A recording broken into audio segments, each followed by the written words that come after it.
Good afternoon. The Literacy Trends project that I will be presenting this afternoon is called Building Stronger Writers. Why is writing relevant in the 21st century?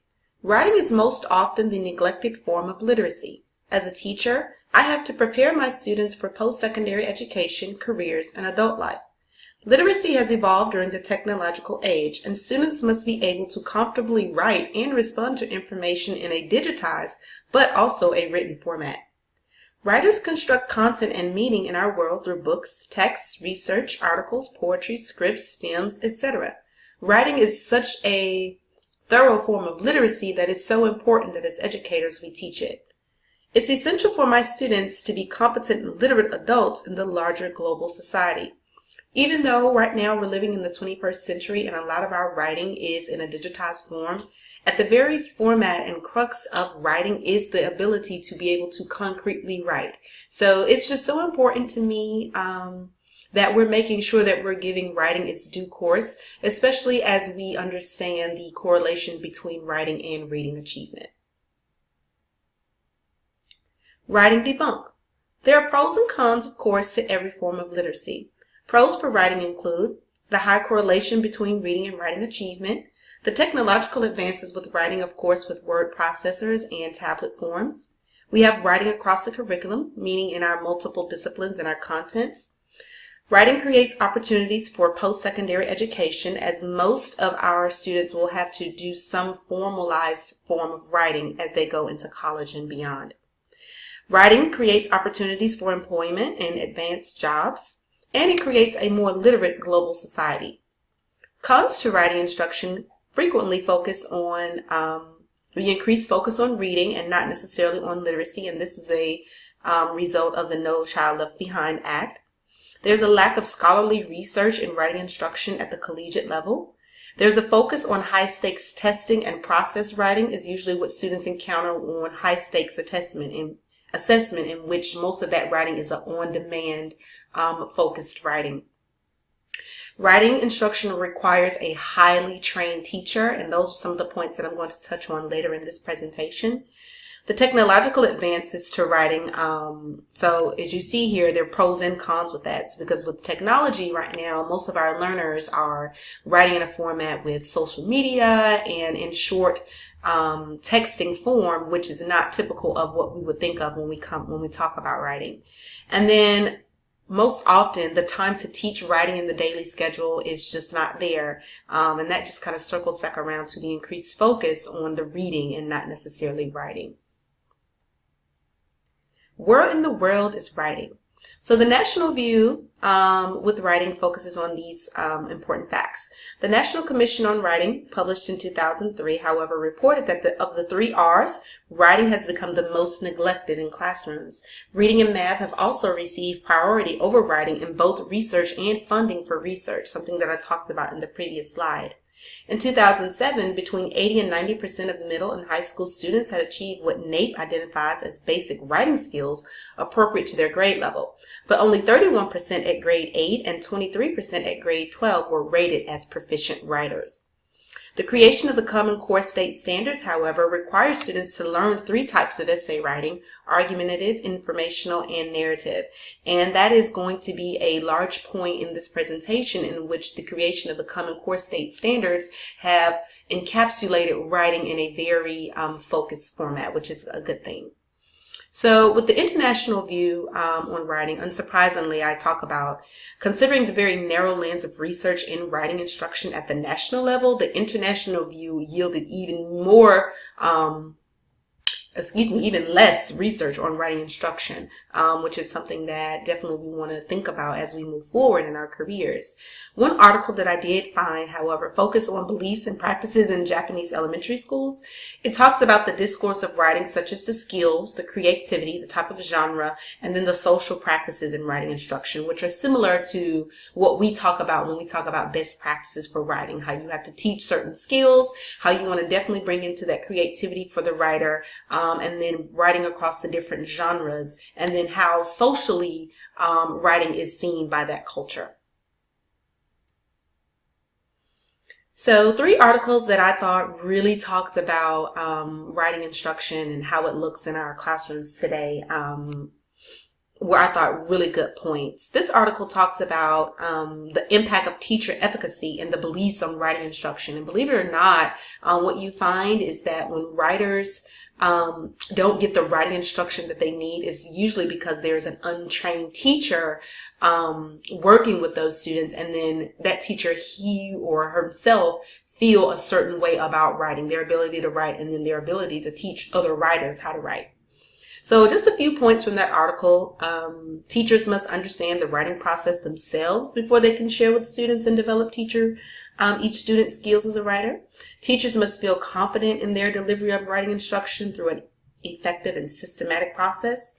Their beliefs and attitudes can potentially impact students in the writing process and their overall achievement.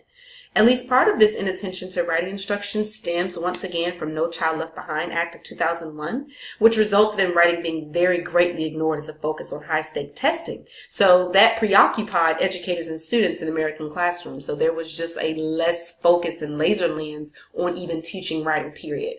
And then more recent research has also identified a lack of time and the teacher ability in providing quality writing instruction. So those 2 things, I think, at the classroom level really impact why writing is not pushed as heavily as other subjects. A separate article discusses bringing powerful writing strategies into the classroom, how and why you want to do that. And this was also published in the Reading Teacher by the International Literacy Association. Writing is the primary means by which students demonstrate their knowledge in today's classrooms. Both writing about text, reading, and teaching writing have a positive impact on reading outcomes. Okay? So reading and writing work in correlation. So usually when you have high reading achievement, you also usually have high writing achievement. Data from the National Center of Education Statistics published in 2012 revealed that less than a third of students in the United States have mastered the skills necessary for proficient or grade level appropriate writing. And that's something that we continue to see. And this information is also published by the NAEP, in which 4th graders, 8th graders, and then 12th graders take this nationally writing assessment. The Common Core state standards are a strong foundation for improving our students' writing. So, of course, with that, you have the standards that are published for each of the genres, and it talks about what the writer at each grade level needs to be able to do. Using evidence-based approaches in our classrooms will make a difference, as will increasing the time, once again, and attention given to writing development. So it's really interesting how we're seeing this correlation between students graduating and in current grade levels not scoring at proficient, but it's largely skewed data, I would say, because students aren't even being given the opportunities to develop as writers. One, because they're not being taught by a trained teacher who probably in his or her undergraduate degree or master's program had not had many courses around writing instruction. And then 2, in the actual daily schedule of schools, where is the time given equally to writing development and instruction?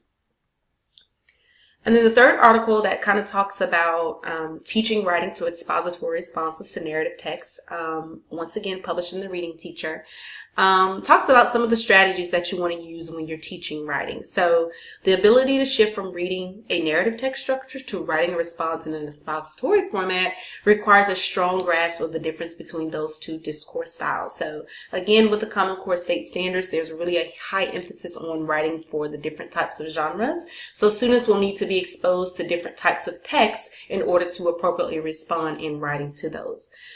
Inquiry listening, which I thought was a really great idea, defined here as the type of teacher listening that occurs when time and space are allotted to listening to students and talking less. So definitely the teacher taking a step back and giving students the opportunity to share their ideas and talk about why they feel a certain way or where they want to write a certain topic.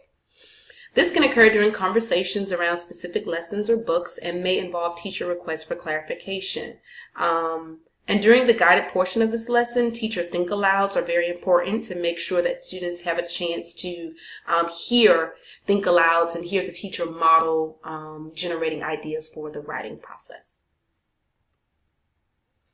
So the next few slides are just going to deal with writing culture because I, talked about in my slides how basically in schools, in American classrooms nationwide, there is just really a lack of focus, a lack of attention, and a lack of trained teachers around writing. So the next few slides are just going to kind of deal with things that you can do to make sure you build writing culture.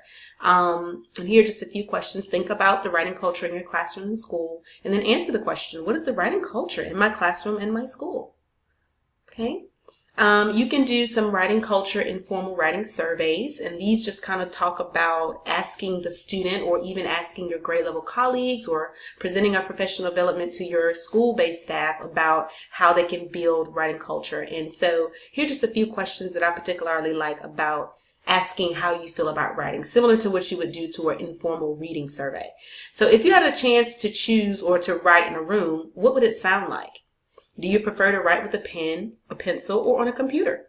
Do you know any writers? Have you ever had a bad writing experience? And again, going back to having a highly trained teacher, a lot of teachers did not have good experiences with writing instruction. I know a lot of articles that I read and research for this project dealt with teachers growing up in an age where it's like, okay, you submit an essay, and then the teacher gives it back and it's just marked up with red, like, oh my God, I need to do this right.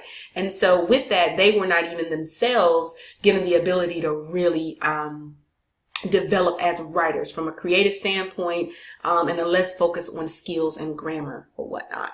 And so this is just an an informal survey, like I said, that you can give to either your students or to your colleagues. Look for is when you're establishing a writing culture in your school. Here on the side, I have a few bullet points of how you can make sure your school has a strong writing culture, and then particularly in your classroom, what are some things that you can do? Definitely giving that sacred time to write daily, having the teacher write alongside students as writers, having multicultural children's literature used as mentor text, and I'll talk more about mentor text in later slides, and then giving the time to the writer's workshop. Do you have conferences? Are students allowed to talk to the teacher about their writing? Are they allowed to talk to each other peer-to-peer? And then giving that recognition and motivation, because again, just like reading, we want to motivate students to read, and we want to motivate students to write. So you definitely want to make sure you have those extrinsic motivators there to encourage more writing.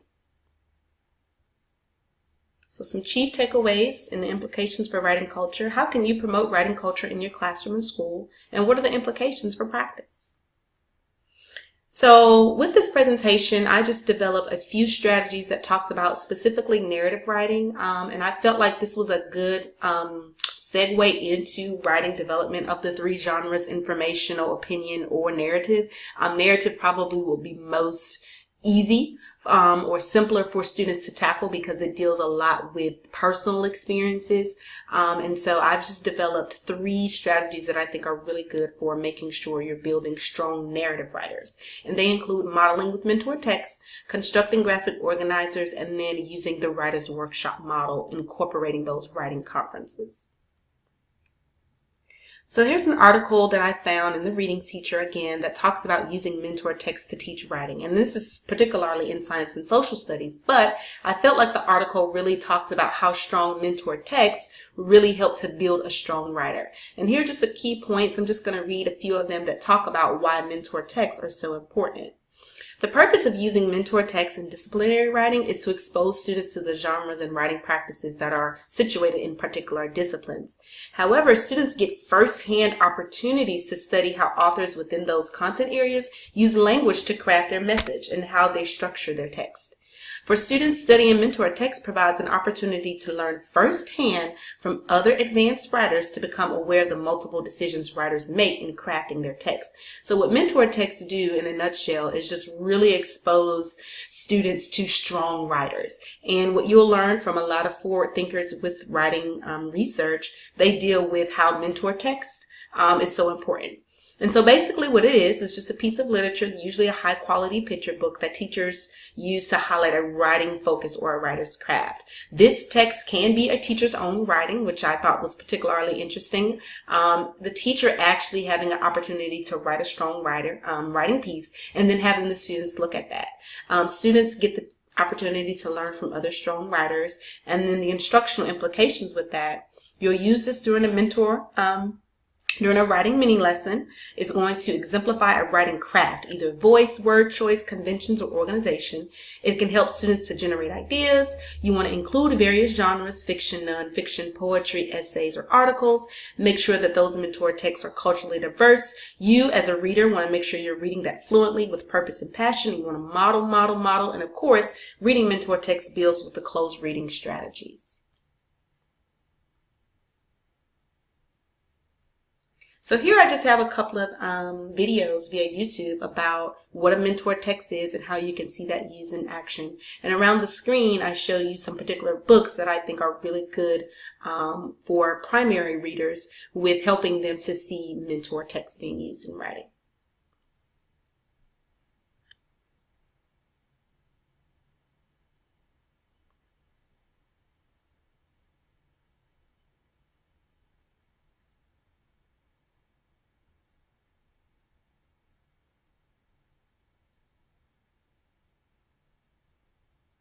Okay, so right now it looks like my YouTube video does not want to populate, so I'm going to continue on in the interest of time. But, oh, here we go.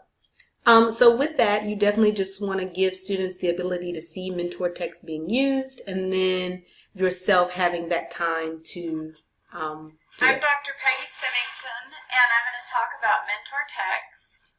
And what mentor text is it's when a teacher or someone else uses a really high quality book to exemplify a writing focus to help students become better writers. So it's connecting reading and writing. And generally we focus on teaching something like one of the 6 traits of writing, which includes ideas, organization, voice, sentence fluency, word choice, and conventions, or the mechanics of writing. And so we can point out those features as we select quality texts that sort of align with that teaching writing focus. And so I'm going to give some examples of mentor text. Remember, it takes a lot of scaffolding. We can't just read it and expect them to get it by osmosis. So we need to point things out, think aloud about text as we read it to and with students. We need to provide multiple examples, not just one author. One type of writing, like voice, can be exemplified in different ways. We all have a different voice or perspective. So some examples are Margaret Wise Brown, The Important Book. Students can hear it, and then teachers can provide the scaffold of a sentence frame, like the important thing about blank is blank, and students can imitate this structure in the book. So The Important Book is popular as an example of mentor text that's used in the primary grades. For upper grades, I really like this book. Okay, so in the interest of time, I'm just going to stop the video there. But like I said, it's via YouTube, and it just really talks about mentor text and how you can use that appropriately in class. And then here I have another video that shows mentor text being used in action, where there are teachers reading a story, The Owl Moon, by Cynthia Ryland, and she's encouraging her 4th graders to look at how Cynthia uses specific words and phrases to really drive meaning and comprehension of that text. So mentor texts help writers notice things about an author's work that is not like anything they might have ever done before, and it empowers them to try something new. And this is coming from Dorfman and Capelli, which is a really great book that talks about the great way to use the mentor text in the classroom, and it's for grades K through 6. So a quote that I really liked from here talks about texts that are rich, enticing, and full of flavor trigger responses and memories for our students. Reading these texts allows them to understand that the everyday occurrences in their lives have meaning and are worth sharing. And so it's just a really great book that you can read. It's a really easy read. It's written by teachers that talks about great ways to use mentor texts. And here at the bottom is a comprehensive list of mentor texts for narrative writing, and it's itemized out for K2. And I'll just click on it so you can see briefly what I mean. So this is a website that really deals with listing a great list of mentor text, and it's for primary writers mostly, but It, I think, can be adapted to read with even older kids, especially if they've not received a very great, thorough writing instruction in the primary grades. And so it just kind of goes down and lists out mentor texts for the different genres of the Common Core State Standards for writing, with opinion, narrative, and then informational text. And I think it's just a really great comprehensive list to have on hand.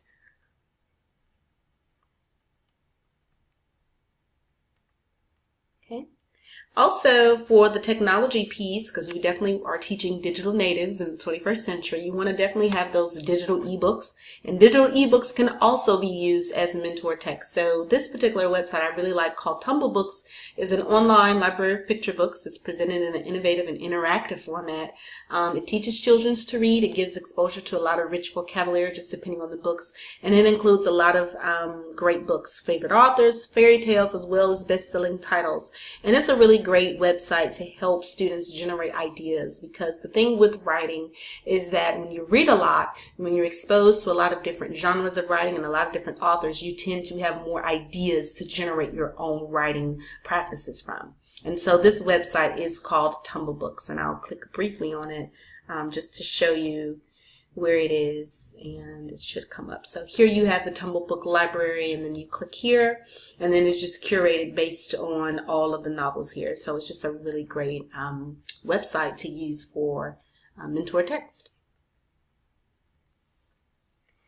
So the chief implications that I want you to take away from this strategy is what mentor text do you have currently in your class, in your school library, that you can go to, that you don't have to buy, but that you could bring out to your writers and start to begin to show them what is a way that they can be a writer, just like the writer here is from their favorite authors.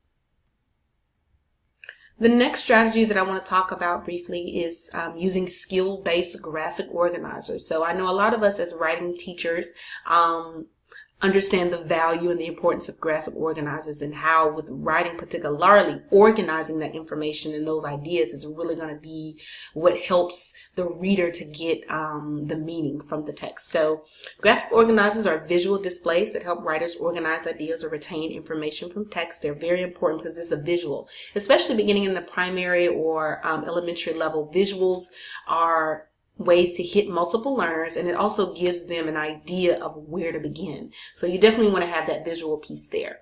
Those graphic organizers can vary depending on the writing task or the genre, meaning if you're going to do fiction or nonfiction.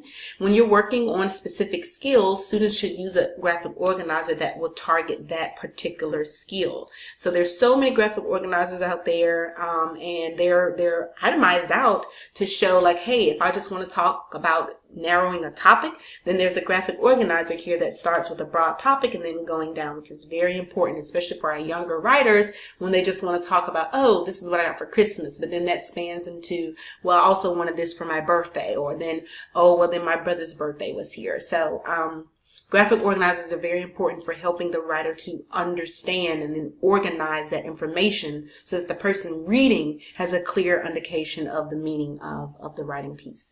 So teachers should explicitly model the use of the graphic organizers and then use think aloud strategy while modeling. So you'll see that in my presentation a lot about the think aloud, about why that's so important to do.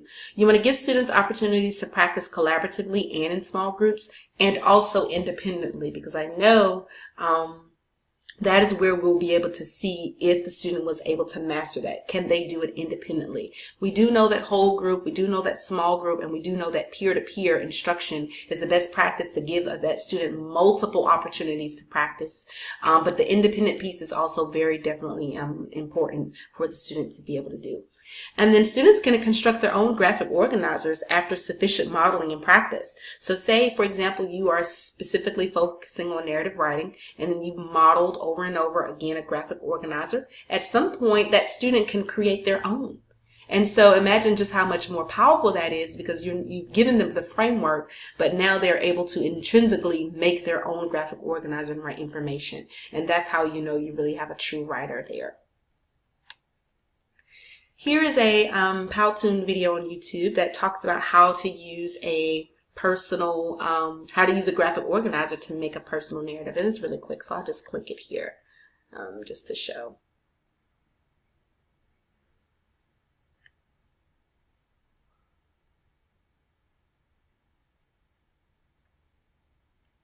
Okay. Today you will hone in on an idea and develop it into a strong personal narrative. Writing that is this well-focused takes careful planning. Before we start writing our own narrative, we're going to do some careful planning too. This graphic organizer helps me begin planning my narrative. I'm going to focus in on one special event in my life. Today, I'm going to use this organizer to help me think about a special moment in my life.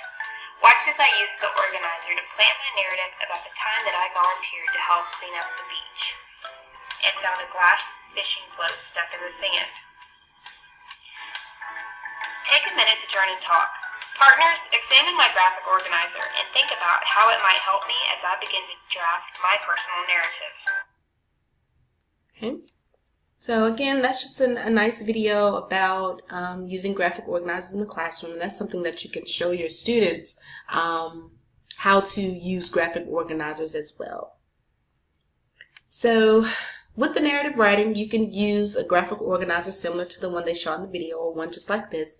And it allows the students to introduce the topic, provide key details, and then provide a sense of closure. And that comes directly from the Common Core State Standards for Narrative Writing. That's supposed to be evident at each grade level. And then you want to use this through the writer's process during the drafting and the pre-writing, and even as they're revising, as they're going back to talk about how to make their writing piece better. So an online way to do graphic organizer, because again, we're working with our 21st century learners and technology is there and it's apparent and it's a powerful way to engage multiple learners, is an website called Popplet. And basically it's a tool that allows students to visualize ideas. So it's again that visualization that's going to be definitely needed for your struggling writers and your ELL students. But it's just a way how they start with pictures and then they can create graphic organizers for ideas, and this is Popplet. And so students begin developing their first projects by creating a popple or a bubble, and they double click it to add text, to add a picture, to likewise. And so you can see here some complete examples of, if you want to do P words, here's some things I want to talk about in P words. So maybe the topic is P is my favorite letter because of this. And then they create the graphic organizer about it and then transfer this to a written format and then begin to do a writing piece. And here is just again another video that you can use on YouTube on how to use Popplet in the class for writing. It's a tutorial. So your chief implications and takeaways for graphic organizers deal with how do you currently use graphic organizers. And it might be something that you just have to modify slightly or tweak, and you can do it. If you do it in reading, it's going to be easily transferable to writing. So the third strategy I want to talk about before I start ending out the presentation is with the writer's workshop model, including the writing conferences. So we know the writing process is when you have the different stages of writing. And one of the teacher's first instructional tasks in writing is to make sure students are aware that writing occurs in stages. Writing doesn't happen all at one time. That on-demand writing that they expect on high-stakes testing is kind of what has us in this conundrum of students not really performing, because if we're teaching that writing occurs in stages and then it's expected that they create an on-demand writing sample via a test or high stakes test, then that's not really measuring what students can do. So with the writing process, however, because we know this is what great writers do of authors and works and text and film and media, they do multiple stages of things. So you begin with your brainstorming and pre-writing, you move into your drafting, your revising, your editing, and then the final piece that we get to see is the publishing. So with that, the writer's process, you're going to have your mini lesson. It should be no longer than 10 minutes because the majority of your time you want students independently writing, like giving them that sacred time to write, where they're able to get their ideas down, to have those peer conferences, to conference with the teacher, and then at the end of that, then we can have, once somebody has really gotten through the process, they can do the author's chair or the sharing. That's going to be about 5 minutes.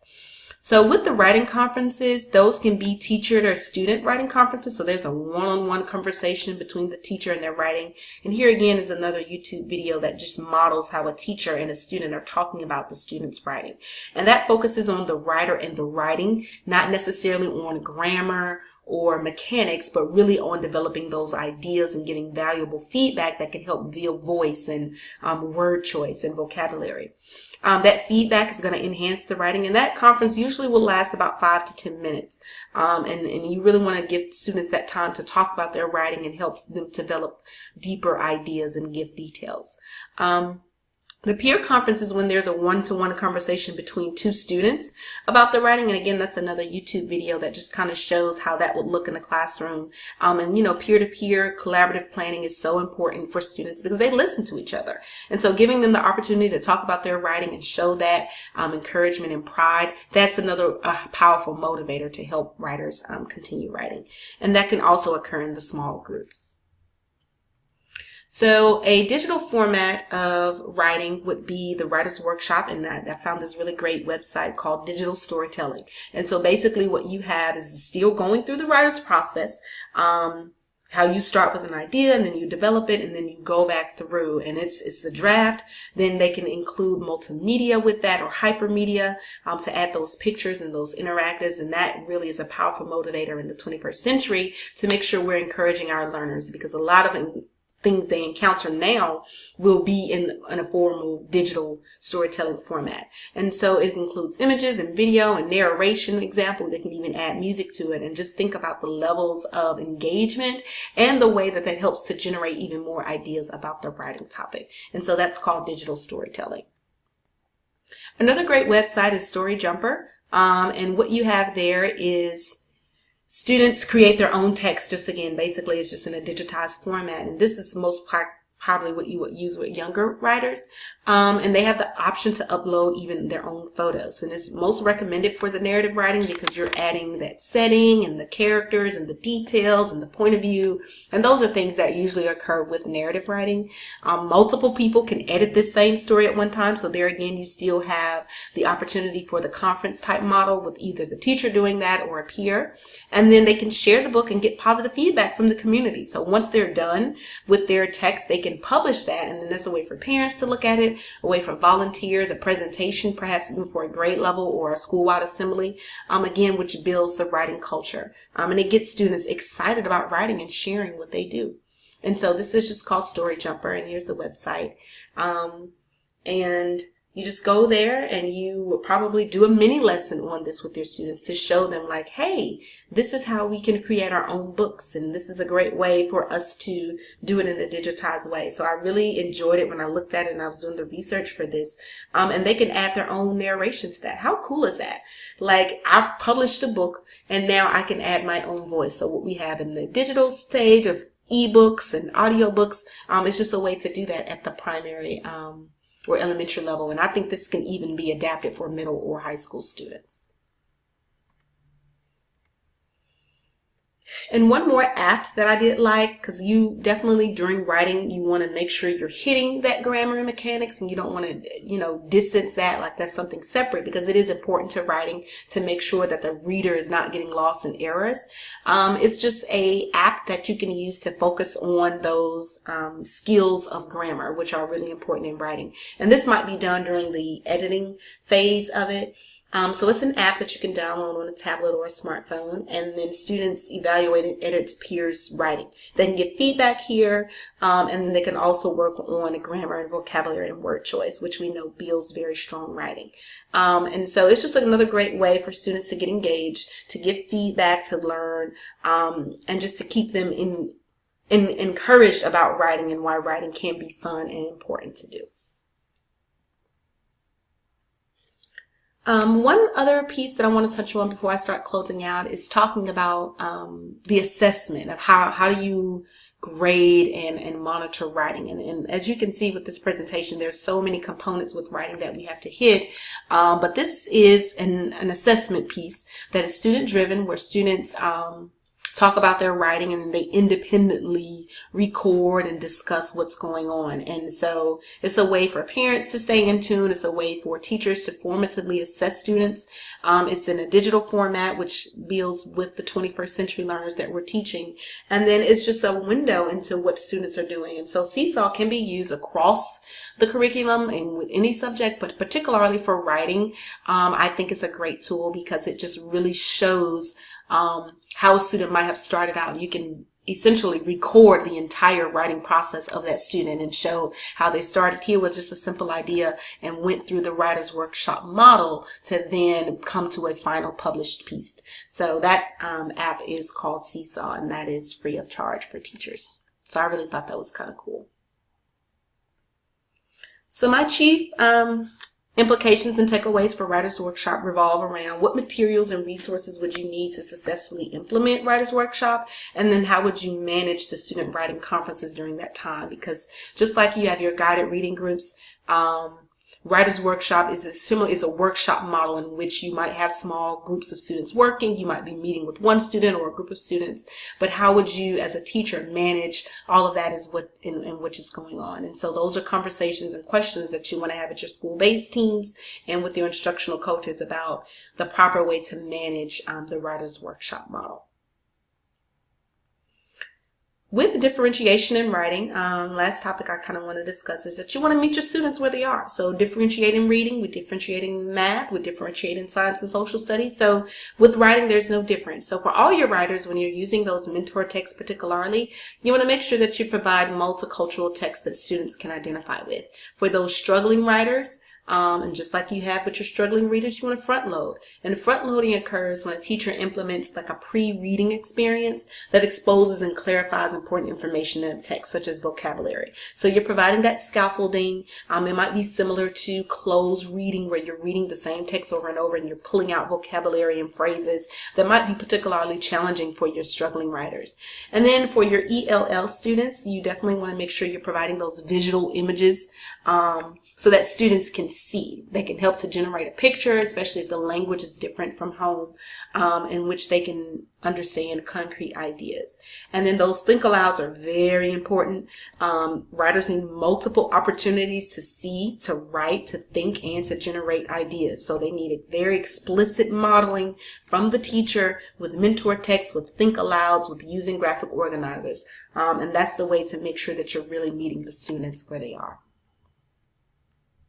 So I want to end with a quote here, and it's by Stephen King, which we all know is a great author, okay, because just like an author is a writer, he's also a, publishes books that went to movies and whatnot. If you want to be a writer, you must do two things above all others: read a lot and write a lot. So this kind of circles back around to my beginning in the presentation about how our students aren't performing as we would want them to on those national writing assessments, and because they're not given the time to write. They're not being developed and taught as writers by very skilled writers themselves. And so I think, it's a very simple quote, but it means a lot, because it just shows that if we continue to focus only on a narrow lens of reading, then we won't get the writers that we need.